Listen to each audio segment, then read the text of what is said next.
Guys, I'm back. I haven't posted a proper video in over a month, but now Secret Invasion's out, so that means I'm back making videos. I'm going to try to be more consistent, but I make no promises.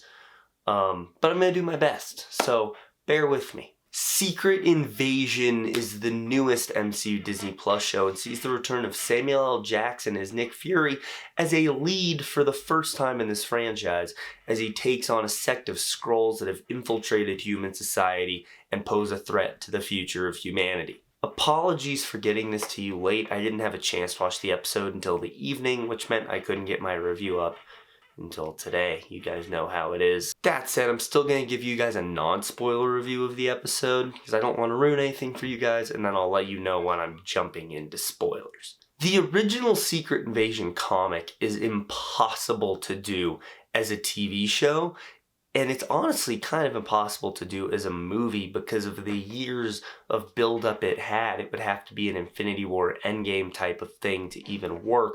But Marvel didn't take that approach with it. They instead went more grounded and grittier and did this as a spy or espionage thriller starring Nick Fury, and that's what hooked me on this show when it was announced.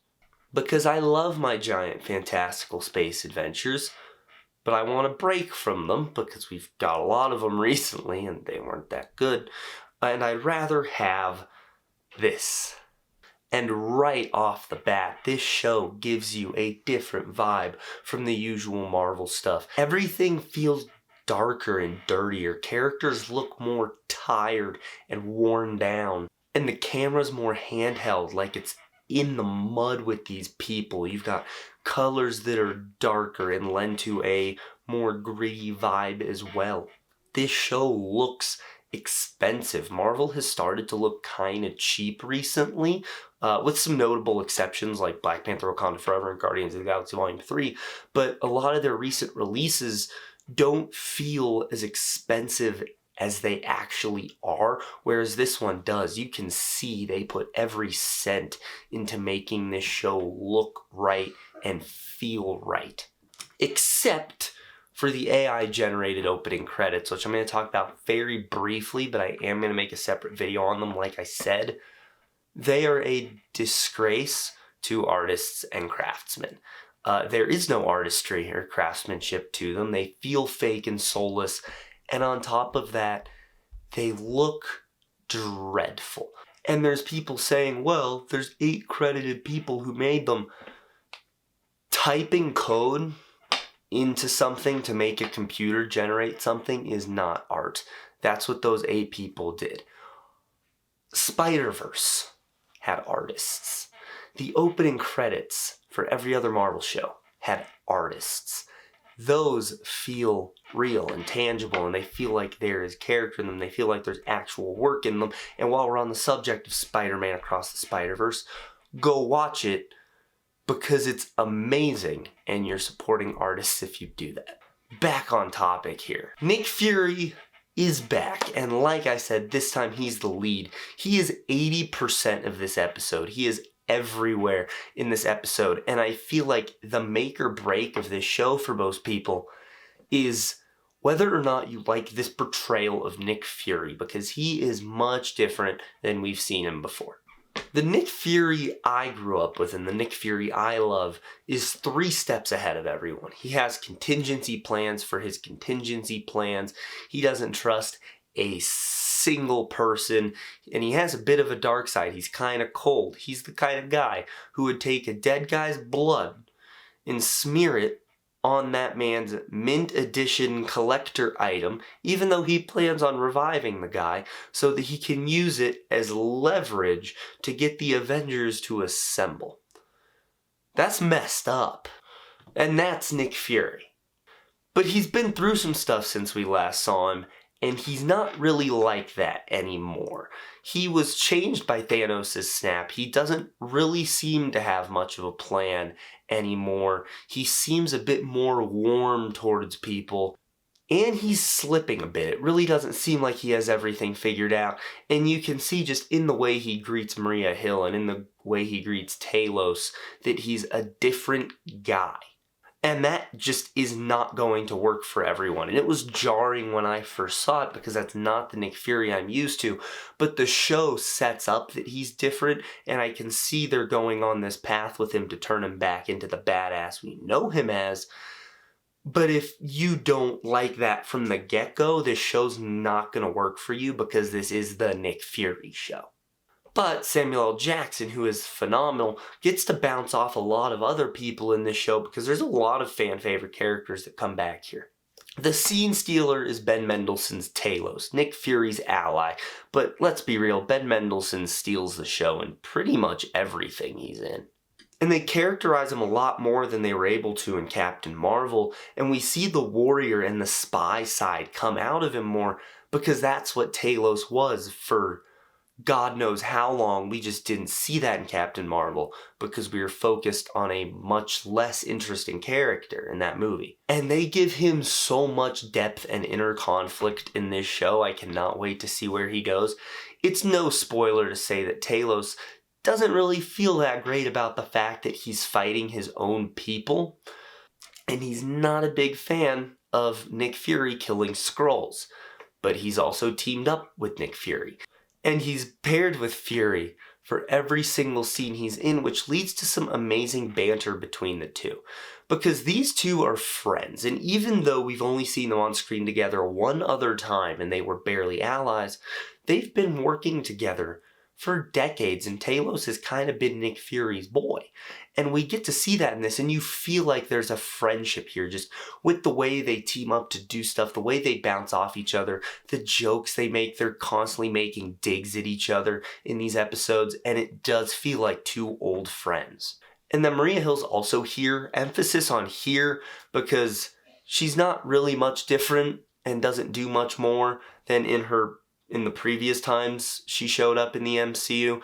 She just shows up, she's cool, we love her, but that's it. She doesn't really do much beyond that. I was hoping there would be just as much Maria Hill as Nick Fury. I was hoping she would be just as prominent and be with him the entire time, but that's just not the case. And I feel like you can see already on the internet that Maria Hill is the thing that people are most upset with in this show because the marketing was teasing a new place for Maria Hill, a new importance for Maria Hill, and that's just not here.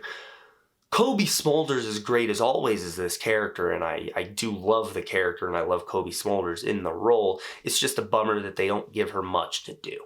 Everyone else in this episode does good, but also they aren't given much to do. They're much more of setup. The villain is introduced, played by Kingsley Ben-Adir. He's kind of frightening, kind of imposing when he's there, but he doesn't really say much in this episode. He just looks menacing. Don Cheadle and Dermot Mulroney are in one scene, and I'm really excited to see more of them, but again, just one scene. Olivia Colman, the little bit she's in of this episode, she's great, but also she has an Oscar and an Emmy, so of course she's gonna be great. The person I was surprised who got as much screen time as they did was Emilia Clarke. She didn't get Sam Jackson or Ben Mendelsohn levels of screen time by any means, but I was really surprised with how much she was in the episode and how crucial she was to the episode. I'm not 100% on her though in this episode. I wasn't completely sold on everything she said and did. It felt more like Emilia Clarke was here, but I don't know. We still have several more hours with these characters, and this could just be a matter of me having to warm up to both the character Emilia Clarke's playing and Emilia Clarke in the role. But Emilia Clarke actually brings to mind my biggest complaint with this episode, because her storyline felt like it moved pretty quickly. And that was the vibe I got with this episode in general. I felt like they were bouncing from one thing to the next pretty quick. It wasn't super fast-paced, but it felt like they could have split this episode into two and just added some more meat in places, because they would set up something and I was really excited to learn more about it, but then they moved on to something else. And it did feel by the end of this episode, with arcs characters had already gone on, like big changes that a couple characters saw by the end of the first episode, it felt like this could have been a two-part opening instead of just the premiere episode. And I know I'm in the minority on that. I haven't really seen anyone complain about it, but that's the main takeaway I got. And based on this one scene involving Emilia Clarke and Ben Mendelsohn's characters and this conversation they have, it definitely felt like they moved a bit quick, and I felt like I missed something. But beyond the cast, how is the rest of the show? It's pretty solid. The Skrulls are depicted as scary. Their transformations are scary. There's one scene where Nick Fury's trying to track a Skrull, and he knows who the Skrull is, and the Skrull's watching him, but the Skrull's also just changing shape, and it's pretty menacing. The show marketed itself pretty heavily, just like the comic did, on not being able to trust anyone. And I thought they were exaggerating that because it's the MCU, but they weren't. About a third of the way into this episode, I realized I didn't trust any characters. I didn't even trust Nick Fury. I was sus of every human being that was on screen in this show. And they're already characters who have been revealed to be Skrulls. They're already characters who have died. They get a kill on a character in this episode that I was not expecting. And it kind of shocked me. Some people are upset about it. Some people who have not seen the episode are going to be upset about it.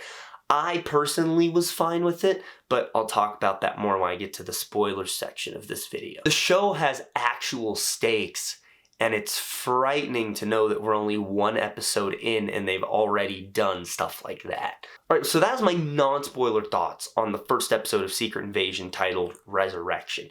If you have not yet seen the episode, leave the video, watch the episode, come back and watch the rest of this video because I'm about to spoil very big aspects of this episode. I don't want to ruin anything for you. So, alright, spoiler section in 3, 2, 1. Alright, so let's kind of go in order here. So let's talk about the opening scene, which set the stage beautifully. And this is what I was talking about when everything feels dirty and grimy and lived in. Like, Ross looks like he's kind of beat up. He looks like he's been on the run for a while. And then he meets that guy whose name I cannot remember right now. And that dude looks like he's been slumped over all this research for so long, trying to figure out who the Skrulls are. And I want to rewatch the episode and see if there's any giveaways that Ross is the Skrull. Because that dude Prescott, that's his name, that dude picks up on it pretty quick, and fake Ross kills him, and then fake Ross dies jumping off a building, and the reveal is Talos is chasing him. You're like, okay, so Ross is in fact the Skrull. My question, when did they switch Ross out? Because Ross is my boy, and I don't want him to be swapped out. And how long has he been a Skrull? Was he a Skrull in Wakanda forever? And that's something that was frightening with the Skrulls. This is going to be a pretty quick spoiler section, by the way, but that's something that was frightening with the Skrulls, is just the way they took people over, because they get bodies, and the Skrull takes the person's body. And then they strap them onto this thing and turn on this weird mind machine that allows the Skrulls to take their mind. So now not only are the Skrulls walking around as that person, but they can also replicate their memories, making it harder to identify who's a Skrull and who's not. That is something I wish they explained more, though, is how the Skrulls are able to do that. Like, how does zapping someone's brain allow them to take their mind? I'm really hoping they explain that, because I remember it happening, and that was one of the examples of the episode moving a bit quick for me, because they have all these Skrulls, and then they bring this guy in, Skrull takes him, and it's frightening, and I'm ready to learn more about it, and then they just kind of cut to the next thing, and I'm like, cool. Now I hope they explain it at some point, but the setup was so perfect for them to move on as quickly as they did. But I did not expect them to actually explain why the Skrulls are doing this. I thought this was a different group of Skrulls from Talos' Skrulls. Not really. They're kind of the same people, and the Skrulls have become increasingly more frustrated because Nick Fury and Carol Danvers promised to find them a home, and they didn't. And so now the Skrulls are like, yeah, we'll just settle for Earth. And we don't fully know why they're doing everything they're doing and what all these terrorist attacks are. We don't know everything that's going on, but we know that's what they're doing. And I'm just going to throw the theory out there now. I might be wrong because my theories are always bad. I think the president, played by Dermot Mulroney, who I love, by the way, great actor, he was great in Scream 6, but he's barely in this episode. I think that the president of the United States is going to be a Skrull, and they're going to kill him, which is going to lead to General Ross being the president in Captain America Brave New World. That's where I think they're going with it. I've thought the president was a Skrull ever since they said the president was going to be in the show. But this brings us to our two leads, Samuel L. Jackson as Nick Fury and Ben Mendelsohn as Talos. So Nick Fury, as I mentioned in non-spoilers, no longer a pro.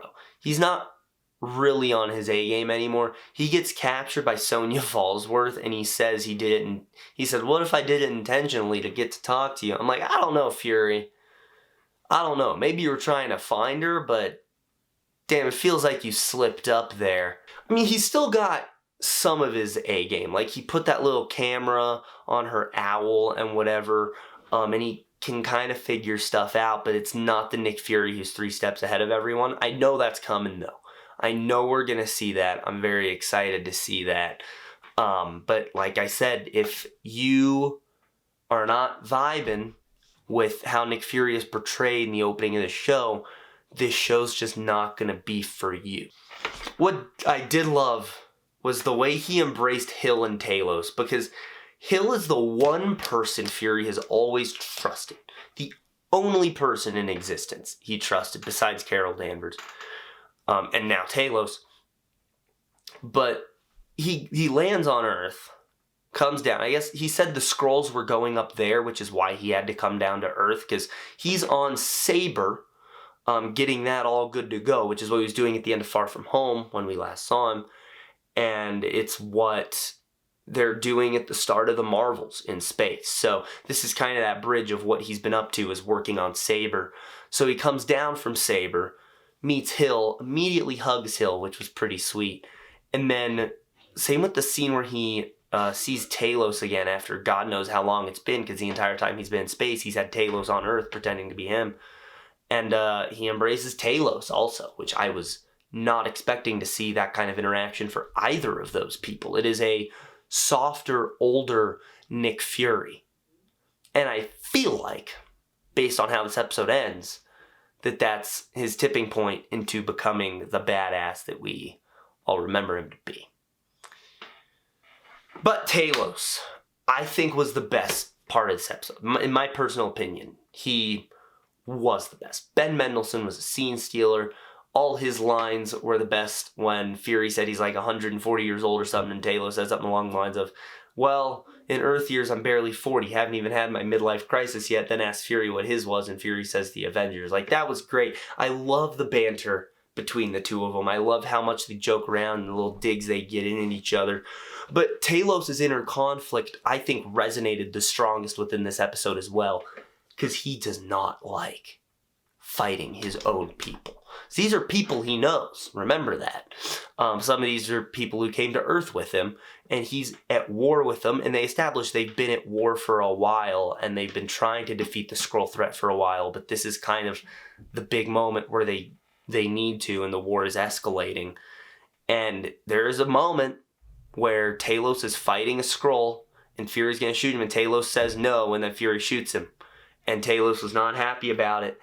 And I'm so hoping we see that sort of divide of ideals between Talos and Nick Fury, of how they approach this whole thing, and Talos really not wanting to be stuck in this situation but being forced to, and the fact that they left Talos as a good guy, helping Nick Fury, helping Maria Hill, helping all these good guys defeat the Skrulls, I think was the perfect place to take that character, because it would have been easy. It would have been easy to make Talos also one of the villains and kind of turn on Earth. And it would have been even easier to have him not feel anything as they fight the Skrulls, but instead they took the harder road and they left him as a good guy, and they made him feel conflicted about fighting the Skrulls. And it just reinforces how cool of a character Talos has been every time we've seen him. So, yeah, I cannot wait to see more of this guy. He is hands down the best character in this series so far. Emilia Clarke, so she plays, I guess the episode does reveal it, she plays Gaia, Talos' daughter, and Talos mentions that Gaia left at some point. because she was really upset about what was going on with the Skrulls in a home. So she left. I thought she was working with Talos, or not. I thought based off the marketing she was working with Talos. And when I said she left, I thought she was kind of independent, trying to get to the bottom of it. But no, she is associated with the evil Skrulls, which I did not see coming. And I love that they did that. And when they first showed Gaia working with them in that hidden abandoned nuclear plant, because Skrulls can't be hit by radiation, so they can live there, I was like, oh shit, things are getting real, which just gives more conflict to Talos. My issue with it is how quickly her arc moved along, because Talos runs into her, they have a conversation, Gaia learns her mom is dead, Talos is like, yeah, you're working with the people who killed her, Gaia goes and cries in an alleyway, and then the next scene with her, she's talking to Talos about what exactly the plan is, and yeah, she clearly didn't tell him everything, but also, I feel like for her to even be willing to go talk to Talos and reveal some sort of information moved a bit quick than I would have liked. I need to rewatch the episode and see if I'm just full of it or if that actually happened, but it felt like things were moving too fast for at least that particular story. And I think that's because of the 6-episode format, but I don't know. So there's one more thing I want to talk about, and that is Maria Hill. Holy shit, they actually killed her off. So I thought she was going to be a big player in this series. She's not. Everything we saw of her in the marketing, first episode, she's there. She's doing Maria Hill stuff. I'm sitting there really excited to see how she keeps progressing across this series, because Kobe Smulders had said, you know, they got to add more depth to Hill than they ever have. And I'm watching, then she gets shot. And my first thought was, Fury just shot Maria Hill because he knows Maria Hill's a Skrull. And then Fury looks at Fury, I'm like, fuck. And yeah, so then Maria Hill kind of dies in Fury's arms. And I thought with the way it might have ended that Hill was a Skrull, but like one of the Skrulls working for Fury. But the shot lingers on her body for so long of her just not moving and her bleeding from the gut. And she never changes into a Skrull. So, yeah, no, it's pretty heavily implied. Not even implied, it's pretty heavily shown to us that Maria Hill is dead. And unless Nick Fury brings back the Tahiti Protocol, which I don't think he can because Coulson blew it up, it can't really bring Maria Hill back. And so a lot of people are upset about this, saying that she was fridged and that they just wasted Kobe Smulders again. And I feel it, but also she was the perfect person to kill. I mean, she hasn't done anything in the franchise thus far. Why not just kill her? And I also have a very interesting relationship with the concept of fridging, because I'm not going to get into it, but I take issue with the term for certain reasons. And so I don't know. I kind of like the choice to kill her off, and the fact that people are upset that they killed her off, I think goes to show of how perfect it was to kill her off, because she's a death that would upset people, because there are a lot of Maria Hill fans out there.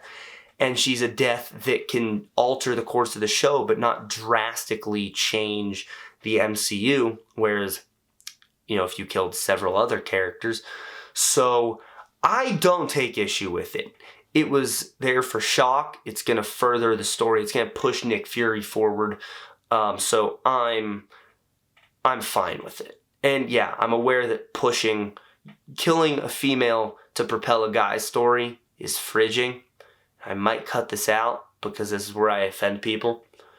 But how come it's okay to kill a guy to further a girl's story, but not kill a girl to further a guy's story? Sit with that question. But there you guys go. That's all I wanted to talk about, really, in spoilers for this. So what did you think of the first episode of Secret Invasion? Let me know down in the comments below. Also, leave a like on this video, subscribe, click on the bell icon to receive all notifications from the MCHQ. That's going to be it. Have a great day, guys.